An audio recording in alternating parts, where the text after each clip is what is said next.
အားလုံးမင်္ဂလာပါအခုနောက်ထပ်ခေတ်စားနေတဲ့လိန်ကြီးမျိုးသိကြပြီလားငွေလိမ်နေတဲ့မတမာတူတွေကသူတို့ရဲ့ကိုယ်ပိုင်ဘဏ်အကောင့်ကိုမသုံးဘဲနဲ့ဘေးပတ်ဝန်းကျင်ကပေါ့နော်သူတို့နဲ့သိတဲ့လူတွေရဲ့ဘဏ်ကိုအသုံးပြုပြီးတော့တဆင့်ခံလိမ်နေတာတွေအများကြီးကြုံနေရတယ်ဒီတော့ပြဿနာစပြီးငွေလိမ်ခံရတဲ့လူကအမှုဖွင့်ထားတဲ့ရဲစခန်းမှာ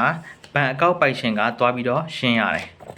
ဘာဆက်ဖြစ်မလဲဆိုတော့ဘဏ်အမှုဖွင့်ခံရတဲ့ဘဏ်ပိုင်ရှင်ကအမှုကိုပိတ်ချင်တယ်ဒီတော့လက်တလောဒီကိစ္စကိုဖြေရှင်းဖို့အတွက်လိန်ထားတဲ့ပမာဏကိုသူကနေပြီးတော့ယောနိုင်ရင်အကြောင်းမဟုတ်ဘူးယောလိုက်ပြီးတော့အမှုပိတ်လို့ရတယ်ကိုမယောနိုင်တဲ့ပမာဏဆိုရင်တော့ဒုက္ခကရောက်ပြီးကိုရဲ့ဘဏ်ကလည်းပိတ်ခံရတယ်ကိုအမှုလဲဆွဲခံရတယ်ကဲဘယ်လိုဖြေရှင်းမလဲလိန်တဲ့လူကလည်းပြေးပြီလေကဲဒီချိန်မှာဘာမှမသိနားမလဲပဲနဲ့ပြဿနာကိုကြားနေထိုင်ရှင်းရပြီဘာတူလဲဆိုတော့ဘဏ်အကောင့်ပိုင်ရှင်နေဖြစ်တယ်ဒါကြောင့်ထိုင်းရောက်နေတဲ့ညီကိုမောင်နှမတွေအနေနဲ့ပြင်ရတငယ်ချင်းတွေကမမိဘဏ်ကိုခဏသုံးပါမယ်ဆိုပြီးတော့လာတောင်းလို့ရှိရင်ပေးမသုံးဖို့အတွက်အကြံပြုချင်ပါတယ်ဒီလိုမျိုးခက်ခဲတွေ case တွေကလည်းကျွန်တော်စီကိုရောက်နေတယ်ဒီလမှာဆိုလို့ရှိရင်9ယောက်6ယောက်လောက်ရှိပြီကျွန်တော်စီကိုမရောက်တဲ့ case တွေအပြစ်မှာခက်ခဲကြုံနေရတဲ့လူတွေဘယ်လောက်များရှိနေလိုက်အောင်မလဲခင်ဗျအားလုံးသတိပြုနိုင်အောင်ကျွန်တော်ဒီကနေပြီးတော့အကြံပေးလိုက်ခြင်းဖြစ်ပါတယ်ဟုတ်ကဲ့ကျေးဇူးတင်ပါတယ်ခင်ဗျ